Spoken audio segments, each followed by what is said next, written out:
Subscribe करें और bell दबाएं ताकि कोई खबर रह न जाए।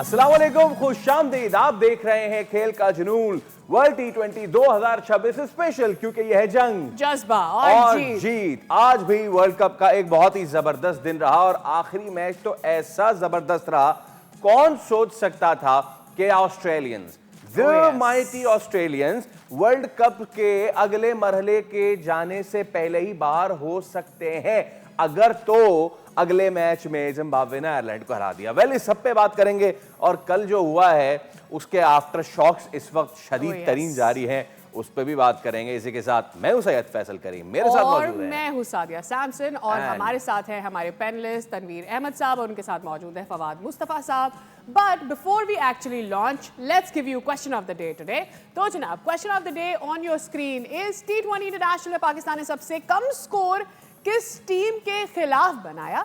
ए Bharat, B Australia, C England, West Indies is option D. दीजिए सही जवाब हमारे सोशल मीडिया प्लेटफॉर्म पर और हासिल कीजिए बोल नेटवर्क की जानिब से gift hamper. And there we go, we launch the show.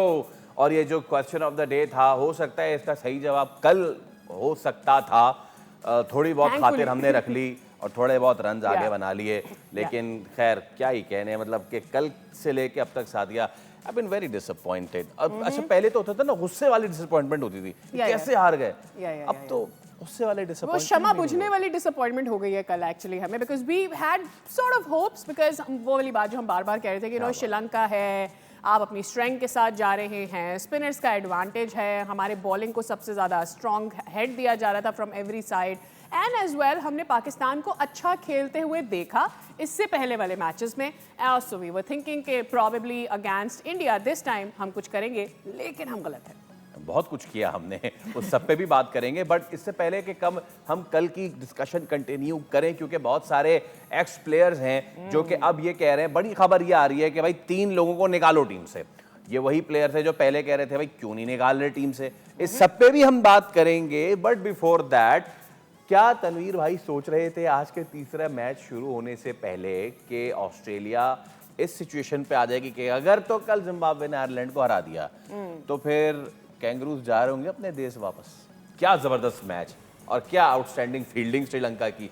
एक मौके पे ऐसा लग रहा था कि ऑस्ट्रेलिया तो जा रहा है मैच लेके, फिर श्रीलंका बिल्कुल वैसे जैसे कल हो रहा था, फिर श्रीलंका ने खींचा है और उसके बाद खींचने के बाद कम टोटल पे उनको बुक किया है, और फिर जब खुद आए बैटिंग करने तो कमाल बैटिंग की है। इसे कहते हैं होम एडवांटेज। देखिए, होम एडवांटेज बिल्कुल उन्होंने लिया है, लेकिन जो ऑस्ट्रेलिया ने बैटिंग की है, या ऑस्ट्रेलिया की बैटिंग को देख के अगर मैं ये बात करूं कि जो लोग, जो कोचेस, जो क्रिकेट बोर्ड ये सोचते हैं ना कि बस मार धाड़ वाली क्रिकेट रह गई है, वो जल्दी से अपने दिमागों को ना वापस अपनी क्रिकेट को वापस, अपनी सोच को वापस लेके आ जाएं।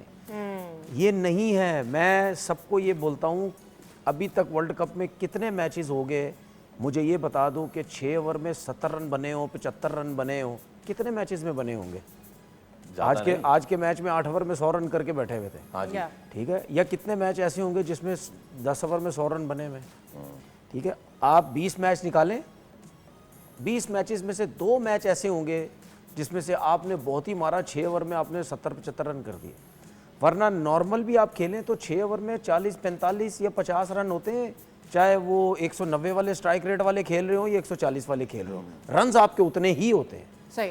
अच्छा, आज के मैच में क्या हुआ? 8 ओवर में 100 रन। उसके बाद जो आ रहा था मार रहा था, जो आ रहा था मार रहा था। मैं भाई 200 के स्ट्राइक रेट से खेलूंगा, दूसरा आ रहा था वो कह रहा था मैं 250 के स्ट्राइक रेट से खेलूंगा। भाई ये बहुत कम होता है। 50 मैचेस में 1 से 2 मैचेस में होता है कि आपने शुरू में बहुत अच्छा स्टार्ट लिया और बाद का भी आके मारता चला जा रहा है, मारता चला जा रहा है। किस मैच में होता है? जिस मैच में आपने 240 कर दिए, 250 रन कर दिए, ठीक है, 230 रन कर दिए, उस मैच में ये सब कुछ होता है, सही, ठीक है, वरना हर दफ़ा नहीं होता है, ठीक है ना। हमने कल इंडिया को भी देखा, शुरू में कितना मारा, उसके बाद विकेट्स गिरी जिसकी वजह से स्लो हुए। आज पाकिस्तान ने भी ऑस्ट्रेलिया का भी यही हाल हुआ। तो कहने का मकसद ये है कि वो एक इतना बड़ा प्लेयर आया था आपका, डगआउट में बैठा हुआ था स्मिथ, उसको आपने क्यों नहीं खिलाया आज का मैच? क्या रीज़न थी? जब आप ऐसी सिचुएशन में हो तो ऐसा प्लेयर भी आपके पास डगआउट में हो तो वो फिर मैच को लेके चलता है। ऑटोमेटिकली ऐसा प्लेयर जाते मारता नहीं है, क्योंकि अगर आज आप उसको बैटिंग करवाते तो आप उसको सर्किल में बैटिंग नहीं करवाते, आप उसको मिडल में कहीं ना कहीं खिलाते, ठीक है ना। आप ऑस्ट्रेलिया की पूरी टीम देख लें, सही, कोई ऐसा प्लेयर आपके पास नहीं है कि वो मैच को लेके चले। तो मैं तो इस चीज़ के इतना खिलाफ हूँ कि यार ये जो सोच डल गई है ना लोगों के दिमागों के अंदर, मारो मारो मारो मारो, तो भाई ये ऐसा नहीं हो सकता है, जिसकी वजह से आज ऑस्ट्रेलिया ने इतने कम रन्स किए हैं। वरना जिसने ऑस्ट्रेलिया जा रहा था 230-240 रन तो कहीं नहीं था। तनवीर भाई, इसीलिए उस पीरियड को कंसोलिडेशन का पीरियड कहा जाता है ना भाई। लॉन्च के बाद आप कंसोलिडेट करें, और हम भी इसके साथ चल रहे हैं। वेल, इस पे तो हम बात करेंगे आगे चल के, बट यू नो व्हाट, कल से अब तक चीज़ें बहुत बदल गई हैं। और कल पाकिस्तान हारने के बाद अब सादिया प्रॉब्लम ये आ रही है कि सब कह रहे हैं 3 लोगों को निकालो। मोहम्मद यूसुफ ने भी कल नाम दिया, इस पर हम डिस्कस कर चुके हैं। शाहिद खान अफरीदी ने जो है कहा अपने एक वीडियो और ये वो में, क्वेश्चन है फैसल जो कल हम रेस कर रहे थे कि will Shahid Afridi go against Shaheen Shah Afridi? नहीं, वो छोड़े ना, उन्होंने देखे कह तो दिया, उन्होंने कहा मेरा बस चले तो मैं तो निकाल दूं, यहीं पे रुक जाएं। मैं घड़ियां घुमा रहा हूं, घुमा दी घड़ियां, मैं 2024 में लेके जा रहा हूं सबको, आप भी चले मेरे साथ 2024 में। एक शख्स का बयान है कि शाहीन शाह अफरीदी को बतौर कप्तान हमें स्पेस देना चाहिए, शाहीन शाह अफरीदी को हमें बतौर कप्तान और टाइम देना चाहिए। मुस्कुराहट से अंदाजा हो रहा है, साफ पता चल रहा है कि ये बात किसने की थी। तनवीर भाई और फवाद भाई, पहले मैं फवाद भाई इस पे दे रहा हूं। फवाद भाई, ऑब्वियसली आपको पता है किसने ये बात की थी, अंदर खाने सबको पता है कि शाहीन शाह अफरीदी को कप्तान बनाने के लिए लॉबिंग किसने की। उस वक्त जब बाबर आजम कप्तान थे, उनको हटाने के लिए, फिर शाहीन शाह अफरीदी को लाने के लिए, फिर उनको मजीद प्रोलॉन्ग करने के लिए। या तो उस वक्त मामला गलत थे या आज गलत हैं, और अगर उस वक्त वो मामला ठीक रहते तो आज हम इस नौबत को नहीं पहुंचते। और मे बी उनको थोड़ा सा कॉन्फिडेंस था शायद शाहीन पे, for all the lobbying he did and now he doesn't. देखिए, शुरू में शाहीन को कप्तान बनाया गया था, ठीक है, लाहौर कलंदर की भी बहुत सही थी, ठीक है, वो एक बहुत बड़ी वजह थी, मैं शाहिद से ज़्यादा बड़ी वजह समझता हूँ, ठीक है। उसके बाद उन्हें फौरन हटा दिया गया। मेरा ये था कि पहले तो एक गलत बनाया था, लेकिन जब आपने बना दिया था तो आपको चलाना, थोड़ा सा उसे चलाना चाहिए था। जहाँ तक ये बात आज शाहिद ने की है, मैं बड़ी हिम्मत की बात है, मैं शायद इस रिश्ते में होता तो मैं ये बात ना कर पाता, मैं शायद टीवी पे ही नहीं आ रहा होता, क्योंकि बड़ा नाजुक रिश्ता है और बेटे और दामाद का बड़ा एक मुश्किल रिश्ता होता है। बड़ी बात है उसने ये बात कर दी है, इसलिए, और जो बात दुनिया कर रही थी उसने कह दिया। आसान नहीं होता ये जो शाहिद ने कल बात की है, बड़ा मुश्किल होता है कि जी या नहीं कर रहे निकाल दें। नहीं मतलब नहीं, लेकिन फिर रिश्तेदारी हो तो फिर आप सपोर्ट भी तो उस तरह से जाके नहीं करते, लाइक पीपल टॉक के जी लॉबिंग थी और ये सब था, you know, so if you can do that you can do this too. देखिए, माजरत के साथ हम जिस मुल्क में रहते हैं ये काम तो हर शोबे में चल रहा है।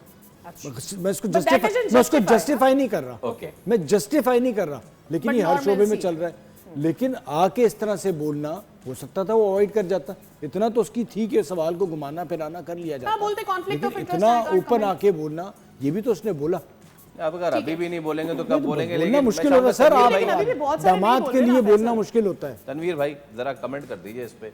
उस वक्त जिस वक्त कप्तान बनाया गया, सारी सपोर्ट शाहीन शाह अफरीदी की थी, उस वक्त भी बहुत से लोग मना कर रहे थे कि this is not the proper thing to do, but हुई ना उस वक्त, तो या तो उस देखिए बात पता है क्या है, बहुत सी चीज़ें ऐसी मीडिया में हुई जब भी शाहिद अफरीदी अगर मिसाल के तौर पर शाहीन को सपोर्ट करने की बात कर रहे थे, कप्तानी की अगर उन्होंने बात की, ठीक है, तो काफ़ी लोगों ने ये सोचा या समझा कि यार ये सपोर्ट कर रहा है जानबूझ के, ठीक है, लोग यही बात करते थे कि यार ये सपोर्ट कर रहा है। तो मेरे ख्याल में अगर शाहिद अफरीदी ने कल ये बोला है कि शाहीन अफरीदी को बिठा दो, तो पहले तो मेरी तो सोच ये है कि आपको ना रिश्तेदार देखना चाहिए ना कुछ देखना चाहिए, जो चीज़ गलत आप सीधी सीधी कह दें, ठीक है। वरना इन्होंने बोला तो फिर बंदे को टीवी पे ही नहीं बैठना चाहिए। जब आप टीवी पे अगर बैठेंगे, अगर गलत Analyze चीज़ को फिर करेंगे। गलत नहीं बोलेंगे, फिर लोग ऑटोमेटिकली बोलेंगे कि यार ये देखो यार सपोर्ट कर रहा है उसको, ठीक है ना।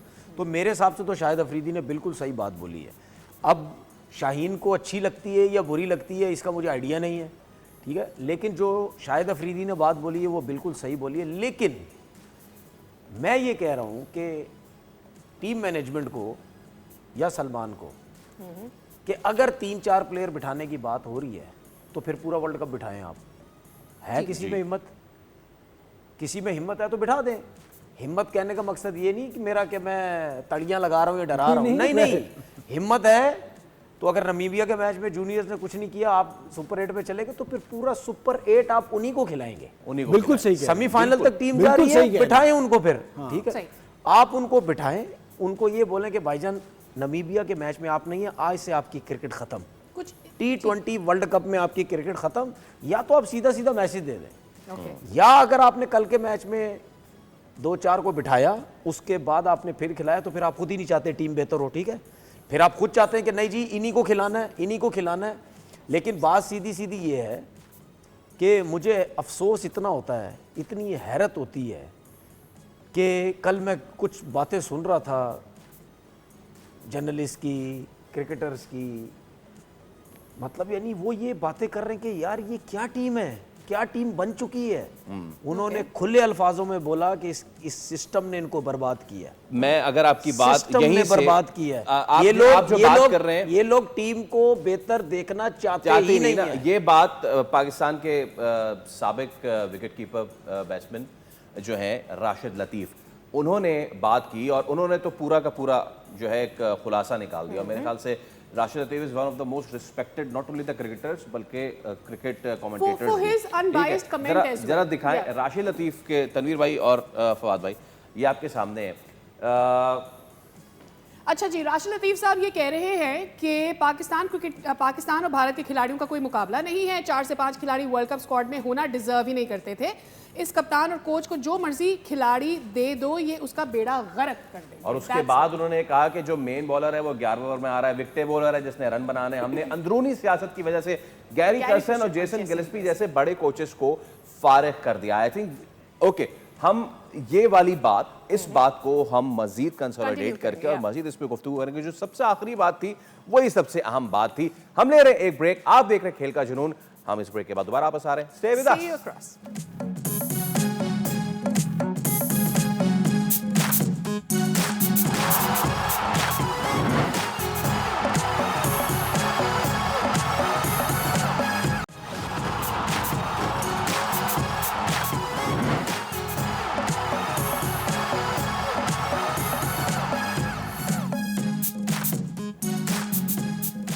Welcome back again. और ब्रेक पर जाने से पहले हम एक्स क्रिकेटर राशिद लतीफ़ साहब की बात कर रहे थे कि उनके क्या कमेंट्स हैं after India Pakistan match. And rightly put by Tanveer भाई कि यू नो आपके सिस्टम में बहुत ज़्यादा मसाइल हैं जो और भी बहुत सारे लोग बोल रहे हैं। हर्षा बोगले का भी कुछ इसी तरह का बयान है that you put a lot of pressure, वो भी हम चलाएंगे। लेकिन उससे पहले जो तनवीर भाई बात कर रहे थे कि यू नो जो भी आपको टीम लेकर चलनी है, you start from here and then you continue with that, जिनको ड्रॉप करना है करें।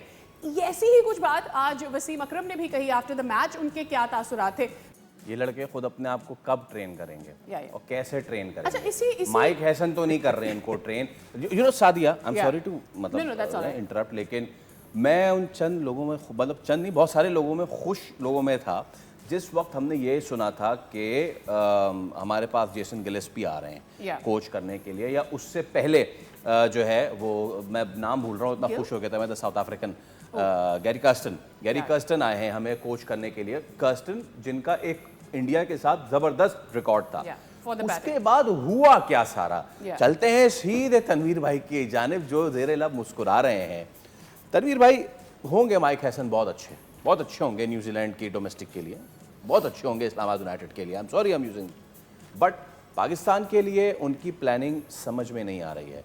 हमने मतलब वाकई हीरो को साइड कर दिया, डायमंड्स को, ठीक है, और हम माइक हैसन के साथ जा रहे हैं सामने। उससे पहले आकिब जावेद भी थे हमारे प्लान का हिस्सा, अभी भी वो अब प्लान का हिस्सा नहीं, अब तो वो खुद प्लान बना रहे हैं। गैरी कर्स्टन जैसे शख्स को आप छोड़ दें, जेसन गिलेस्पी को आप छोड़ दें, तो हम क्यों सरप्राइज हो रहे हैं कि जब आज टीम ये नतीजा दे रही है? तो लड़कों ने तो ग्राउंड में करना है ना, पीछे जो फैसला साज हैं, फैसला साजी में ही जब कमी है तो फिर लड़कों से क्या शिकवा? देखिए, सबसे पहली बात यह है कि बात शायद थोड़ी सी लंबी हो जाएगी, बिस्मिल्लाह। लेकिन हर बात होगी तो मज़ा आएगा, ठीक है ना। बात सीधी ये है कि माइक एसन को आप लेके आए, वो तो खुद सरवाइव करने के लिए आया। 2014-15 से उसने न्यूजीलैंड का हेड कोच बना, उसके बाद फारिग हो गया, किसी ने नहीं लिया, ठीक है। शायद आईपीएल में जाके बेंगलोर के साथ उसने काम किया थोड़ा सा 1-2 साल। उसके बाद मतलब किसी इंटरनेशनल टीम ने उसको कभी भी नहीं पूछा। और हमारा बहुत मसला है यार, हमारा बहुत मसले मसाइल हैं। हम बातों पे चलते हैं, जहाँ पे वेट ज़्यादा होता है, जिधर से शोर मच रहा होता है, हमारे काम धंधा करने वाले लोग, सिस्टम वाले लोग कहते हैं जी वो सही कह रहा है। अच्छा, उसके बाद क्या होता है कि आप माइक एसन को लेके आ जाते हैं, गैरी क्रिस्टन फारिग हो गया, जेसन गिलेस्पी फारिग हो गया, आपने उनकी जो इज़्ज़त है वो मतलब 2 आने की आपने उनकी इज़्ज़त नहीं रखी, बिल्कुल ठीक है। फिर आप कहते हैं कि जी हमारे पास एक तो कोचेस काम के नहीं आते, फिर आपको यही कोचेस मिलेंगे जो पीएसएल में होंगे, इस तरह, ठीक है। आपने जब उसको रखा माइक एसन को, तो सबको पता है क्यों रखा, किसने पुश किया, किसने बोला इसको रख लो, सब कुछ कर लो। तो उसके बाद जो वो आया, उसने स्ट्राइक रेट, ये इसको बदल दो, उसको बदल दो, फलाना बदल दो। वसीम भाई ने एक बात बोली कि लड़के मेंटली स्ट्रॉन्ग कर रहे हैं अपने आप को। वसीम भाई खुद भी इतना अरसा क्रिकेट खेले हैं, ठीक है। एक तो जाहिर सी बात है जिस लेवल पे इन्होंने क्रिकेट खेली है, जाहिर सी बात है ये लोग तो बहुत मेंटली स्ट्रॉन्ग थे, हर कोई इतना मेंटली स्ट्रॉन्ग नहीं होता। उसके बाद इन लोगों के दौर में 90s में 80s में सोशल मीडिया का दौर नहीं था, उसमें सिर्फ उस टाइम सिर्फ एक न्यूज़ पे आपको उड़ाया जाता होगा, एक टीवी चैनल पे उड़ाया जाता होगा, आपके अगेंस्ट बात होती होगी जिस पे बहुत आसानी से सारे कह देते थे अखबार ना पढ़ा कर, टीवी ना देखा कर। यही होता था ना, अखबार ना पढ़, टीवी ना देख, 2 चीज़ें आप ना देख, उसके बाद कहाँ से पता चलेगा क्या हो रहा क्या नहीं हो रहा। राइट। अब आप अखबार भी ना देखें, टीवी ना देखें, 36 लोग, हर लोग आपको भेजेंगे, व्हाट्सअप कर देंगे तेरे बारे में ये, तेरे बारे में वो, तेरे बारे में ये। तो वसीम भाई आजकल के दौर में लड़का मेंटली स्ट्रॉन्ग हो ही नहीं सकता, चाहे जितना बड़ा सुपरस्टार है। ये सिर्फ पाकिस्तान की हद तक है क्या? ठीक है, मैं बाकी बता रहा सोशल हूं, मीडिया मैं भी बता तो रहा हूं। बाकी टीम्स के लिए ठीक है ना। मेंटली स्ट्रॉन्ग हो ही नहीं सकता जितना बड़ा सुपरस्टार है वो, ठीक है, जितना बड़ा प्लेयर है। पाकिस्तान टीम के अंदर क्या कुछ होता रहता है सबको पता है, ठीक है। आपकी क्रिकेट में क्या होता है, जो ऊपर जा रहा होता है उसको किस तरह गिराया जाता है, जो मर्जी का प्लेयर नहीं है उसको ला के टीम में बिठा दिया जाता है, कप्तान बना दिया जाता है, सियासतें करते हैं, एक चल रहा होता है उसको निकाल के दूसरे को ले आते हैं, एक चेयरमैन आता है वो अपनी मर्जी करता है, दूसरा चेयरमैन आता है अपनी मर्जी करता है, जो पिछला चेयरमैन है उसके टेनोर में जो लोग लगे होते हैं वो सबसे पहले उसको फारिग करता है, अपने लोग लेके आता है। मुझे ये बताएं कि आपका सिस्टम कैसे चलेगा, आपकी टीम कैसे सेटल होगी जब हर टाइम आपके क्रिकेट के अंदर सियासत चलती रहेगी, हर टाइम आपके क्रिकेट के अंदर सियासत चलती रहेगी, तो आपके क्रिकेटर्स कैसे सेटल होंगे, उनको बिल्कुल पता नहीं है आप टीम में कब हैं कब नहीं है, इसीलिए लोग जो है वो छोड़ के जाते हैं। दूसरी बात ये कि कितने इस टाइम भी सिस्टम में वो लोग हैं, ठीक है, जिनकी कोई अचीवमेंट नहीं है। ये मैं उन लोगों की आपसे बात करूं जो हमें, वो जो कहते हैं ना मोटे मोटे लोग हमें नजर आ रहे हैं सामने, ठीक है, जो बड़ी बड़ी पोस्टों पे लगे हुए हैं, नीचे बुरा हाल है। उसने उसको रखा हुआ है, उसने उसको डाला हुआ है, वो उसकी कोई अचीवमेंट नहीं, वो 15 साल से कोचिंग कर रहा है, उसकी कोई अचीवमेंट नहीं है, वो बैठा हुआ है। Hold on to this one, हम इसको आप कंटिन्यू भी कीजिएगा। मैं एक सवाल फवाद भाई की जाने भी फेंकना है, उस पर भी आपका रिस्पॉन्स मुझे चाहिए।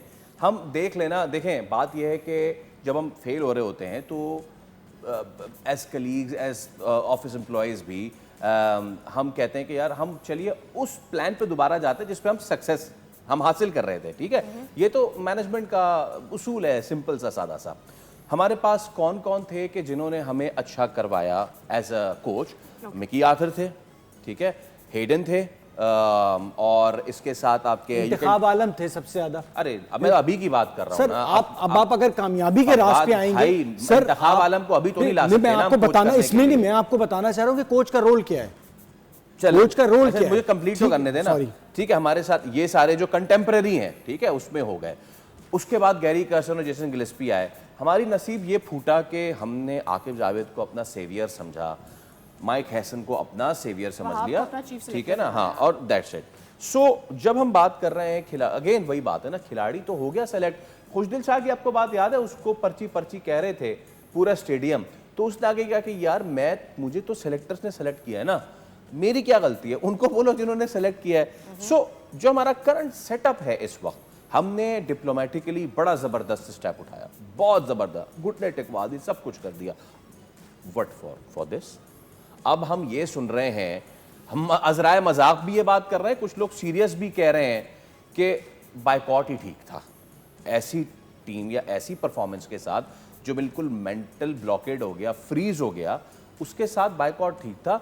हम अपनी मैनेजमेंट को जब तक बेहतर नहीं करते, राशिद लतीफ़ ने भी ये कहा, वसीम अकरम ने भी कहा, बाकी सारे भी ये कह रहे हैं, your thought on that? Sir मेरा ख्याल तो ये है कि कोच का कोई इतना बड़ा रोल ही नहीं होता क्रिकेट में, ठीक है। मैं इस पर आपको तफसील से बता देता हूँ। इंतखाब आलम साहब कोच थे हमारे, हम 92 का वर्ल्ड कप जीते, हम 2009 का वर्ल्ड कप जीते, ठीक है। साथ साथ जो आपने कहा कि जी मेंटली स्ट्रॉन्ग थे, तो वसीम अकरम कैसे मेंटली स्ट्रॉन्ग थे? वसीम अकरम पे क्या इल्ज़ाम नहीं लगते थे? जावेद मियांदाद को टीम से बाहर किया था, यूबीएल पे जाके 100 किया था, ठीक है। ये लोगों की, और आप अगर सियासत की बात करें, सियासत 83 से शुरू हुई, जब मैंने आँख खोली पहला रिवोल्ट हुआ, आधी टीम को हटा दिया, मियांदाद को कप्तान बनाया नूर खान ने, इमरान खान साहब भी उसमें बाहर हुए थे, पूरे टॉप के सारे बाहर हुए थे। फिर थर्ड टेस्ट में हाथ पैर जोड़े तो वापस आए, उसके बाद 90s में रिवॉल्ट हुआ अगेंस्ट वसीम अकरम। तो सियासतें तो भाई जब से शुरू हुआ तब से चल रही होती थी, लेकिन ये लोग मेंटली इतने स्ट्रांग होते थे, क्यों होते थे सर? ये जो क्रिकेट खेलते थे ना, आपको अंदाजा नहीं है जितनी क्रिकेट आप मैदान में खेल के बनते हैं। ये जितने छोकरे हैं ये मैदान में क्रिकेट नहीं खेल रहे, ये सारे जाके 3-3 हज़ार बॉलें जो है वो नेट पे खेल रहे हैं, एकेडमी में खेल रहे हैं। मैचेस खेलते कितने? बाबर ने मुझे बता दें या शाहीन ने बता दें फर्स्ट क्लास का आखिरी मैच कब खेला था? विराट कोहली जाके खेल रहा है दिल्ली से, ये मुझे बताएं। ये सारे जो हैं ये सारे क्रिकेट ही नहीं खेलते। और क्रिकेट कौन सी खेलते हैं? 20 ओवर वाली। 20 ओवर की क्रिकेट है सर। क्रिकेटर बनता है रेड बॉल से। ये भाई साहब थे, नहीं खेलने दिया, 85 आउट किए, पहला मैच था, कितना प्रेशर होगा, कैसे जाके 6 आउट किए थे? मेंटली स्ट्रांग कैसे थे? क्या इन्होंने कोई डॉक्टर के साथ मुलाकात की थी या इनके कोच ने इन्हें कहा था? कोच तो इन्हें पता है कि क्या इनके साथ रिलेशनशिप थे, क्योंकि वो खेल खेल के ये इतने स्ट्रांग थे। इन्होंने इतनी क्रिकेट खेल ली थी, इतनी धूप में मार खाई थी, नीचे से लेके ऊपर तक। इन्होंने कहा अब बारी आए मेरी, बताऊंगा। ये प्रॉब्लम इसी तरह होती है। राइट। तनवीर भाई देखें, द प्रॉब्लम इज अभी इस वक्त जिस सिनेरियो में हम हैं, सारी टीम्स इसी सिनेरियो में है, बहुत सारी क्रिकेट हो रही है, क्रिकेटर्स के पास बहुत सारे ऑप्शन हैं। जब हम इंडिया की बात करते हैं, इंडिया एक लीग खेलता है, वो उनको सबसे ज़्यादा पैसे देते हैं, उनके क्रिकेटर्स एक लीग में भी बहुत अच्छा कमा लेते हैं। That's one part of it. मेरा जो दूसरा पार्ट है इस सवाल का, वो ये कि आपने सारे इंटरनेशनल कोचेस, मंझे हुए कोचेस भी ट्राई किए, आइदर आपने उनको डिसअपॉइंट कर दिया या वो आपको परफॉर्म नहीं करवा पाए। फिर आप अपने कोचेस को भी लेकर आए, फिर आप अपने सेलेक्टर्स को भी लेकर आए, अपने लेजेंड्स को भी लेकर आए, आप नीचे से भी उनको, ये यूसुफ हैं और बहुत सारे नाम मैं ले सकती हूँ, जिन्होंने मेंटोर बन के भी काम किया, फिर भी आप सिस्टम को नहीं ठीक कर पाए ना। तो आपने सब कुछ ठीक ट्राई कर लिया, इधर उधर से सब कुछ करके भी आप टीम से वो रिस्पॉन्स नहीं ले पाए, क्यों? देखिए, ट्राई ऐसा ट्राई नहीं होता कि एक हफ्ते के बाद 2-2 महीने के बाद अब लोग चेंज करते रहे, ट्राई थोड़ी होता है। ट्राई वो होता है कि जहाँ पे आप किसी को लेके आ गए हैं, आप बोले कि जी 3 साल आपने ये काम दिए, हमने आपको ये 3 साल का काम दिए, इसमें आपने जो अच्छा करना है, बुरा करना है, हमें आप अपनी टीम की परफॉर्मेंसेस प्लस आपकी अपनी परफॉर्मेंसेस जो, अब मुझे एक बात बताएं, जो भी कोचिंग स्टाफ आता है, ठीक है, आप उसको अपनी मर्जी का कोचिंग स्टाफ देते हैं ना कि भाई ये तुम्हारी मर्जी का है।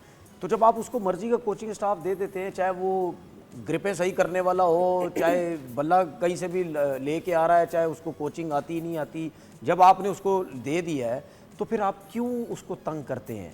क्यों आप ये चुप करके क्यों नहीं बैठ जाते? हमारा मसला कुछ और है। हमारा मसला ये है कि इंडिया से मैच हारो, वर्ल्ड कप का मैच हारो, मीडिया का इतना प्रेशर हम लेते हैं, इतना प्रेशर लेते हैं, हर किसी की सुनते हैं। उसकी मैं आपको सबसे बड़ी वजह बताता हूँ। अगर सेलेक्टर्स है ना हमारा, उसके पास सब टेस्ट क्रिकेटरों के नंबर हैं जिन जिन के साथ वो खेला हुआ है। मैं उसकी एग्जांपल इस वजह से दे सकता हूँ, मैं 13 साल से टीवी बैठा हूँ, जहाँ किसी को कोई बात पसंद नहीं आती ठक करके मैसेज कर देता है मुझे, यार हल्का हाथ रखो, क्या बोल रहे हो। कभी कोई फ़ोन कर देगा, के बाद आपको किसी ने मैसेज किया, कभी फ़ोन कर देगा। अभी उस तरह सख्त बात मैंने की नहीं है ना अभी तक, की तो फ़ौरन आ जाएगा, ठीक है। तो आप ये सोचो कि सिलेक्टर जो बने हुए हैं क्या उनको व्हाट्सएप मैसेजेस नहीं आते होंगे? मैं ये नहीं कह रहा किसी गलत बात की वजह से नहीं, मैं ये कह रहा हूँ कि सब अगर अपने आइडिया भी दे रहे होंगे तो आप डाइवर्ट हो जाएंगे। आप पता क्या सोचेंगे, यार ये इतना बड़ा प्लेयर मुझे अगर व्हाट्सएप कर रहा है, इसको इनू खड़ा ला, उसको खड़ा ले, इसको नहीं खड़ा, ये खड़ा, क्योंकि सबने एक टाइम गुजारा हुआ एक दूसरे के साथ, ठीक है। प्लस हमारा यहाँ मसला ये है, ये सिर्फ तनवीर अहमद ही है, ये सिर्फ तनवीर अहमद है जिसको दोस्ती यारी सलाम दुआ की कोई ज़रूरत नहीं है। यहाँ पे हिम्मत ही नहीं है किसी में जिसको डायरेक्ट बोल सके तू गलत बात कर रहा है, डायरेक्ट बोल सके तू क्या बातें कर रहा है। सब ने दोस्ती यारियाँ चलानी है और सब बारी के इंतज़ार में रहते हैं। ये झूठे हैं सारे जो कहते हैं जी हमने बोर्ड में नहीं जाना, हमने ये नहीं, तुम्हारी मर्जी का बोर्ड नहीं आ रहा। जिस दिन तुम्हारी मर्जी का बोर्ड आता है तुम लोग निकल के कैसे आते हो सारे बाहर। जिस दिन मर्जी का बोर्ड नहीं है पीछे शुरू हो जाते हो, उसकी अगेंस्ट शुरू। सुन ले बोर्ड में हुआ ना, we have to take a break. ये सारी जो चीजें हैं आपके क्रिकेटर्स ने बेड़ा गर्क किया हुआ आपकी पाकिस्तान की क्रिकेट का। क्या कह रहे हैं? 90s के क्रिकेटर्स की बात कर रहे हैं। आपका सारा जो है क्रिकेटर्स 90s हो या उसके बाद की हो, जो भी हो, जिसका जो लग रहा है मौका वो सब कर रहा है। फिर उसके बाद अगर हम फाइनेंशियली बात करते हैं, 50-50 लाख रुपए आप मेंटोर्स में लड़कों को क्या हुआ, क्यों दे रहे हैं, क्यों दे रहे हैं, किस लिए? चलें, आपने अगर इतनी हैवी इन्वेस्टमेंट की है तो क्या आपने उनको 3 साल चलने दिया? क्या आपने उनको 4 साल चलने दिया?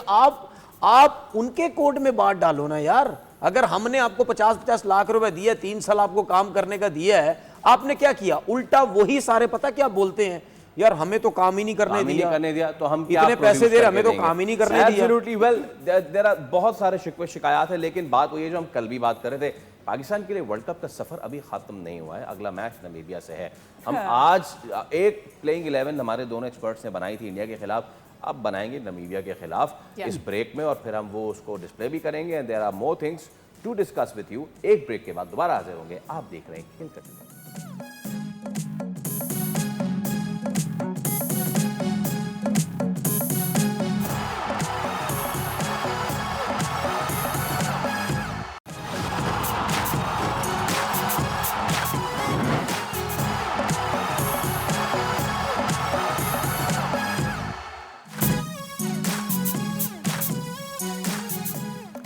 Welcome back again. और इसके साथ ही हम करते हैं अब एक्सेलरेट, और एक्सेलरेट में हम कंटिन्यू करेंगे। इससे पहले जो तनवीर भाई बात कर रहे थे, ही वाज बैशिंग, और मेरे ख्याल में सही बात कर रहे थे कि भाई सिस्टम में क्या है। लेकिन मेरा एक छोटा सा सवाल था, अगर उसको तनवीर भाई और फवाद भाई एड्रेस कर पाएं। इसके बाद हम नामीबिया वाले मैच के ऊपर भी जाएंगे, विल डिस्कस कि वहाँ पर हमें क्या प्लानिंग करनी चाहिए। Well there is a plan, और अगर प्लान है भी तो क्या हमारी टीम प्लान के साथ जाएगी? क्या यही वाला प्लान है? तो तनवीर भाई मेरा सवाल आपसे ये था कि देखिए, हर कोई भी ऑर्गेनाइजेशन होती है, उसमें लोगों की हायरिंग होती है। उस पूरी हायरिंग के ऊपर एक बोर्ड बैठा होता है जो डिसीजन मेकिंग कर रहा होता है ना। वो बोर्ड में भी कंसिस्टेंट ऑफ 20 पीपल और 23 पीपल वो डिसीजन मेकिंग कर रहे होते हैं। वो समहाउ सेम ही लोग होते हैं, उनमें most of the people are same. बाकी एक आध बंदा चेंज हो जाता है, शायद मीडिया का स्पोक्स पर्सन कोई फ़र्क होगा, या लाइक मेजर चेंजेस नहीं होते। वो लोगों को हम कितना भी तनकीद का निशाना बना लें, पिछले 10 साल से या शायद 8 साल से हम देख रहे हैं, they are the same people back and forth. नीचे क्रिकेटर्स की मुझे लगता है इतनी गलती नहीं है, बिकॉज आप किसी को हायर कर रहे हो तो आप उसको हायर करके गलत कर रहे हो ना, तो आप उस सिस्टम को कैसे चेंज कर सकते हैं? देखिए, एक चीज़ हमें भी समझनी है कि वो लोग आने चाहिए। एक तो आपको पता हमारे पास वो लोग आते नहीं हैं जिनको क्रिकेट की बिल्कुल आइडिया नहीं होता, ठीक है ना। हम ऐसे लोगों को लेके आए जिनको वाकई, जिनके साथ आप सियासत ना कर सकें, जिसको ये पता है कि यार अगर मैं नीचे क्रिकेटर्स भी लेके आऊँगा तो मुझे एक समझ है कि यार ये क्रिकेटर्स कितने चालाक है, कितने तेज़ हैं, क्या ड्रामे कर सकते हैं, क्या नहीं कर सकते, ठीक है। मैं इसीलिए बार बार हमेशा बोलता हूँ कि जब आपकी एसोसिएशन के जो प्रेसिडेंट्स होते हैं ना, जो गवर्निंग बोर्ड में सारे बैठे हुए होते हैं, वहाँ से निकल के एक बंदा जो है अगर हेड बनता है किसी भी क्रिकेट बोर्ड का, तो उसको वो नीचे से सारा काम करके आया हुआ होता है, उसको एक आइडिया होता है। अगर वो उसमें भी सियासत करता है, इसका मतलब वो फिर सियासत करने आया, वो फिर काम नहीं करने आया। दूसरी बात ये, दूसरी बात ये, यहाँ पे कुछ पता ही नहीं होता। 2 साल आप क्रिकेट बोर्ड के चेयरमैन है, 1.5 साल है, 6 महीने हैं, यहाँ तो 2-2 साल में आपके 6-6 चेयरमैन चेंज हो जाते हैं, ठीक है। उसके बाद जब वो आता है उसको खुद कुछ नहीं पता होता, वो कहता है कि यार मैं फटाफट सही करने की कोशिश करूँ। अभी जो भी क्रिकेट बोर्ड का चेयरमैन आता है, ठीक है, क्या उसने कभी आके ये बात बोली कि यार इससे पहले जो काम कर रहा था मैं उसको लेके कंटिन्यू चलता हूँ? कभी किसी ने बोला? वो आता है, अपने लोगों को लाता है, अपनी चीज़ें आके करता है, उसकी वजह से डिस्टर्ब होते हैं आपके प्लेयर्स, क्योंकि हेड कोच भी चेंज हो जाता है, आपका कप्तान भी चेंज हो जाता है, आपकी सिलेक्शन कमेटी चेंज हो जाती है, आपके जो प्लेयर्स हैं उसमें चेंजिंग होने लग जाती है। ठीक है, अभी थोड़ी देर पहले मैं जो बात कर रहा था ना कि आपके प्लेयर्स मेंटली डिस्टर्ब क्यों होते हैं, क्या रीज़न क्या होती है, उसकी सबसे बड़ी वजह ये भी है कि उनको खुद कुछ नहीं पता होता। देखें, हर हमेशा अब हम लोग यहाँ बैठ के 2 साल से काम कर रहे हैं, 2 साल हो गए तकरीबन, ठीक है, अभी 2 साल के अंदर भी हम चारों एक दूसरे को सही तरीके से समझे नहीं होंगे। ठीक है, कुछ ना कुछ चीज़ें आप एक काम करते करते समझते रहते हैं, लेकिन जब आप जितना ज़्यादा काम करेंगे आप उतनी ज़्यादा चीज़ें समझेंगे, उतना आप कंफर्टेबल हो जाएंगे। अभी यही इसी दौरान अगर मैं बोलूं कि यार होस्ट चेंज कर दो, एनालिस्ट चेंज कर दो, फलाना कर दो, आपका जो पहले शो की वैल्यू चल रही है, ये जो भी है वो एकदम से बदल जाएगी, चीज़ें बदल जाएंगी, सवालात बदल जाएंगे, हम आदी हो जाएंगे यार ये कैसे सवाल करता है, इसका एटीट्यूड क्या है, आप बोलेंगे यार इन दोनों का एटीट्यूड क्या है, उस हिसाब से हमने इनसे सवाल करने, सब कुछ इस तरह टीम बनती है, इस तरह चीज़ें बेहतर होती हैं। हम क्या करते हैं, जब चीज़ें बेहतर होने लगती हैं उसके बाद हम आके ठग जी मेरी मर्जी का बंदा नहीं, तेरी मर्जी का बंदा नहीं, चेंज करके सब दरम बरम करके खराब बर्बाद कर दिए सब। जल्दी देखिए, इसके साथ ही हम फिनिश की तरफ चले जाते हैं guys, and here we go with the finish, there we go. और अब पाकिस्तान क्रिकेट का सिस्टम जो है ना बड़ा सोच समझ के बनाया गया था। हफीज़ कारदार इसमें शामिल थे, उसके बाद ए मार्शल नूर खान शामिल हुए और ये 2000 तक चला। जो आता जाता भी था ना सिस्टम को नहीं छेड़ता था। फिर हमने 2000 के बाद आखिरी माजिद खान साहब थे जो क्रिकेटर भी थे, काबिल भी थे, सिविल सर्वेंट रहे, वो आखिरी एक हमारे क्रिकेट चलाने वाले थे जिनको समझ बूझ थी।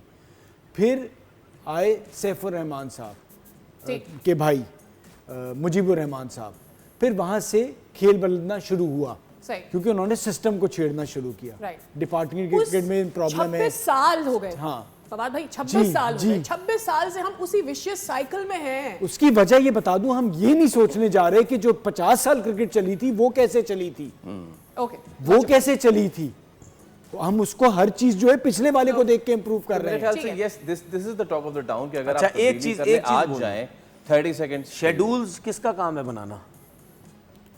Schedules for what?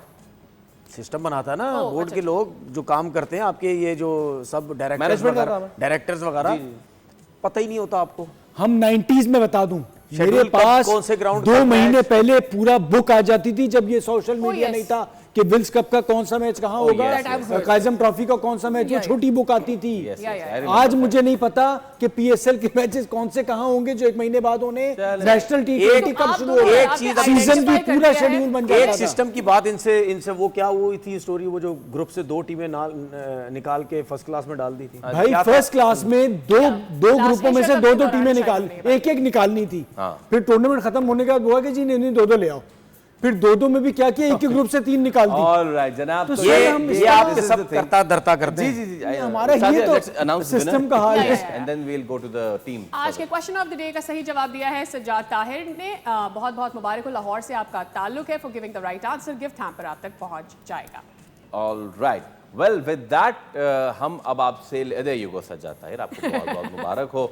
अगर हमारे पास इतना भी वक्त है कि हम दोनों जो हमारे पैनलिस्ट्स हैं उनकी टीम फ्लैश कर सकें इन जस्ट 10 सेकंड्स, जो कुछ चेंज है अगेंस्ट नमीबिया, और वो 2 चेंजेस जो हैं फवाद भाई और तनवीर भाई दोनों ने जो है वो अनाउंस की हैं, एंड वो 2 चेंजेस जो हैं वो क्या हैं ये अब हम कल आपको बताएंगे। ये सरप्राइज हम रख रहे हैं। हम आपसे लेंगे इजाजत, देयर यू गो, और ये टीम आ गई है। तो तनवीर भाई ने 2 चेंजेस की हैं, बाबर के साथ जा रहे हैं लेकिन उन्होंने सलमान मिर्जा को डाल दिया है और ख्वाजा नाफे को डाल दिया है, और टीम फवाद जो है उसमें उन्होंने फखर जमान को डाला है और सलमान मिर्जा को डाला है। विद दैट में एक मेरा नंबर भी चेंज है, बाबर जी वो नंबर आप ऊपर लेके जा रहे हैं, बाबर तीसरे नंबर। ऑल राइट जनाब, इसी के साथ हम लेंगे इजाजत, रखिए अपना ख्याल, अल्लाह हाफिज, गुड बाय, गुड नाइट।